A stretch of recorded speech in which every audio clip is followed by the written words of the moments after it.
கர்த்தருடைய பரிசுத்த நாமத்துக்கு ஸ்தோத்திரம் உண்டாவதாக. தேவன் உங்களை ஒவ்வொருவரையும் ஆசீர்வதிப்பாராக. காலையில் நீங்கள் விழிப்பாக இருக்கலாம், இல்லை ஜெபம் பண்ணிட்டு முடிச்சிருக்கலாம், பிரயாணத்தில் இருக்கலாம், ஹாஸ்பிட்டலில் இருக்கலாம், வீட்டில் இருக்கலாம். நீங்கள் எங்கே இருந்தாலும் இந்த வார்த்தையை நீங்கள் என்ன பண்ணுங்க, கவனிங்க. ஸ்தோத்திரம். இந்த இந்த வேத புத்தகத்தில் ஆதியாகமம் 37ஆம் அதிகாரத்தில் யாரை குறித்து நம்ம பார்க்க போகிறோன்னா, ஸ்தோத்திரம் யாக்கோபை குறித்து நம்ம பார்க்க போகிறோம். ஆமேன். ஹல்லேலூயா. யாக்கோபு எப்படி இருந்தார் அப்படின்னு சொல்லிட்டு, ஹல்லேலூயா. 5ஆம் வசனத்தில் யோசேப்பு ஒரு சொப்பனம் கண்டு அது தன் சகோதரனுக்கு அறிவித்தான். அதிலிருந்து அவனை இன்னும் அதிகமாக என்ன பண்ணலாம், பகைச்சார்களாம். ஒரு வசனத்தை பாருங்க.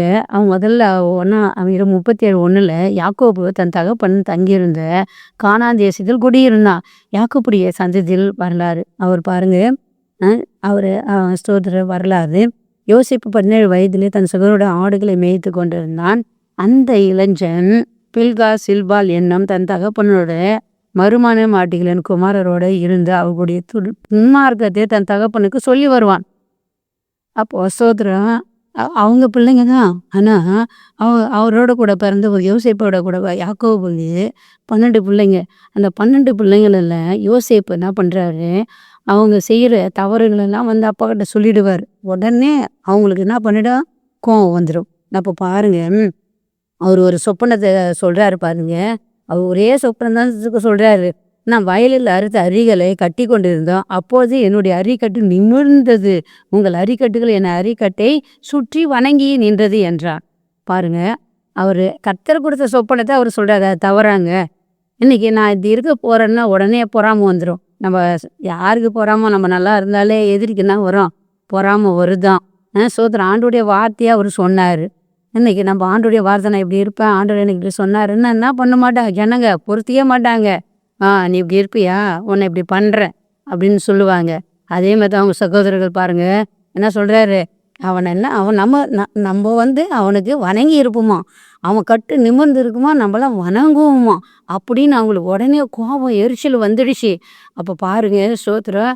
2வது போய் சொப்பனத்தை சொல்கிறாரு. அந்த 37 ஸ்தோத்திரம் 9 அவன் வேறொரு சொப்பனை கண்டு தன் சகோதரனை நோக்கி, நான் இன்னும் ஒரு சொப்பனத்தை கண்டேன், சூரியனும் சந்திரனும் 11 நட்சத்திரங்களும் என்னை வணங்கியது என்றார். அப்படின்னா என்ன, சூரியன் சந்திரனை தகப்பன் தாய் சோதரா அவங்க 2 பேரும் என்ன பண்ணுவாங்களாம், இவருக்கு வணங்குவதாக ஆண்டவர் சொப்பனத்தை கொடுத்தாரு. இது என்ன தப்பே இல்லை, சோதரம். ஆனால் உடனே இவங்களுக்கு தான் வந்துருச்சு, கோபம் வந்துருச்சு. இப்போ அவங்க அப்படியே இறக்கமாக வச்சுட்டு இருக்கிறாங்க.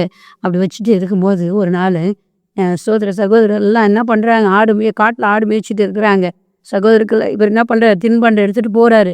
தின்பண்டம் சாப்பாடு எல்லாம் எடுத்துகிட்டு போகிறாரு. அங்கே வரும்போதே அவர்களை என்ன பண்ணுறாரு, பார்த்துடுறாங்க. அவங்க சகோதரர் பார்த்து அவர்கள் ஸ்தோத்திரம் 37 பாருங்க 18 அவர்கள் அவனை தூரத்தில் வர கண்டு அவன் தங்களுக்கு சம வருமுன்னே அவனை கொலை செய்யும்படி சதி யோசனை பண்ணினார்கள். ஸ்தோத்திரங்க. அந்த சொப்பனத்தினால இவனை கொன்று போட்டுடுவோம் அப்படின்னு என்ன பண்ணுறாங்க, ஆலோசனை பண்ணுறாங்கங்க.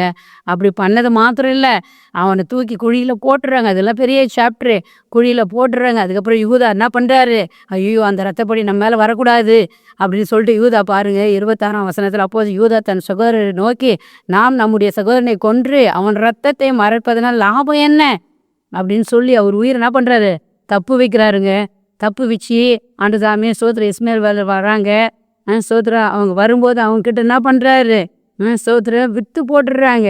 விற்று போட்டு அங்கே முன்னாடி என்ன பண்ணாங்க, சோதர எகிப்துக்கு கொண்டு போயிடுறாங்கங்க அவரை.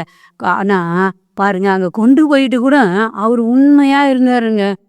கொண்டு போயிட்டு கூட அவர் உண்மையாக அங்கே இருக்கிற சோதர எல்லாத்தையும் சோதர என்ன பண்ணுறாங்க, கொடுத்துட்றாங்க. அந்த சோதர பார்வன் மன்னன் பாருங்க, சோதரம் ஆண்டவர் அவரோட கூட இருக்கிறாருங்க. யோசேப்போட கர்த்தர் இருக்கிறார் என்று வேதம் சொல்லப்பட்டிருக்கிறது. ஹல்லேலூயா. அப்போ அவர் செய்யறதெல்லாம் என்ன பண்ணார், கர்த்தர் வாய்க்க செஞ்சார். அங்கே போய் பல பிரச்சனை, அவங்க மனைவி என்னோட சாயினி அப்படி சொல்கிறாங்க. ஆனால் அவர் அதுக்கு இடம் கொடுக்கவே இல்லை. சோதரர் ஒரு நல்ல மகன் பாருங்க, கர்த்தரால இன்னைக்கு வசனத்தை சொல்லி நீங்கள் வளங்க, நல்ல ஒழுக்கத்தை சொல்லி வளங்க. அவங்க அம்மா அப்பாலாம் அப்படி சொல்லி வளர்த்ததுனால இன்னைக்கு பாருங்க, அந்த மனைவியை தள்ளி விட்டுட்டு தான் வஸ்திரம் இல்லாத கூட ஓடி வந்தாராம். இன்னைக்கு நம்ம பிள்ளைங்களாம் அப்படி இருக்கணுங்க. சபையில இருக்கணும், போற இடத்துல இருக்கணும். பெண்கள், ஆண்கள கர்த்தருக்கு உண்மையா இருக்கும்போது, கர்த்தர் என்ன பண்ணுவாரு? பிள்ளைகள உயர்த்துவாரு. இல்லன்னா என்ன பண்ணுவாங்க? சோதரி ஏலியின் பிள்ளைகள், பேலியன் பிள்ளைகளா மாறிட்டாங்களா? அப்படி போயிடுவாங்க. இன்னைக்கு பாருங்க, யோசேப்பு சகோதரர்லாம் குழியில போட்டாங்க. அவங்களுக்கெல்லாம் கர்த்தர் உணவு கொடுக்கும்படி பின்னாடி ஆசீர்வதிச்சாருங்க. அவங்க சகோதரர்லாம் நேசித்தாங்க. சாகரிக்க பார்த்தாங்க, ஆனா நேசித்தாருங்க. இன்னைக்கு நீங்களும் அப்படிப்பட்ட நேசம் எண்ணம் வரட்டும். நம்ம ஜெபிக்கலாமா? எங்களை அதிகமாக நேசிக்கிறீர்கள் அன்பின் தகப்பனே. இதை கேட்குற ஒவ்வொரு பிள்ளைகளும் பெரியவங்களா இருக்கட்டும், சின்னங்களா இருக்கட்டப்பா. ஆண்டவரே, யோசேப்பு ஆண்டவரே கனி தரும் திராட்சை கொடி போல செடி போல இருப்பான் என்று வேற சொல்லப்பட்டிருக்கிறது. கர்த்தர் யோசேப்போடு இருந்து காரியத்தெல்லாம் வாய்க்க பண்ணீர். சகோதரர்களை மன்னித்து ஏற்றுக்கொண்டாரப்பா. அவங்க அப்பா அம்மா கீழ்ப்படிஞ்சு ஆண்டவரே அவரோட கூட வந்தாங்கப்பா.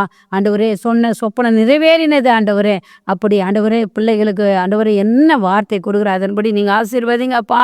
யோசேப்பை ஆசீர்வதித்ததே அப்படி இந்த பிள்ளைகளை ஆசீர்வதிங்க, பலுகி பெருக செய்யுங்க. இயேசுவின் நாமத்தில் மனதார வாழ்த்தி ஆசீர்வதிக்கிறேன் நல்ல பிதாவே, ஆமே. God bless you. கர்த்தர் உங்களை ஆசீர்வதிப்பாராக. ஆமே.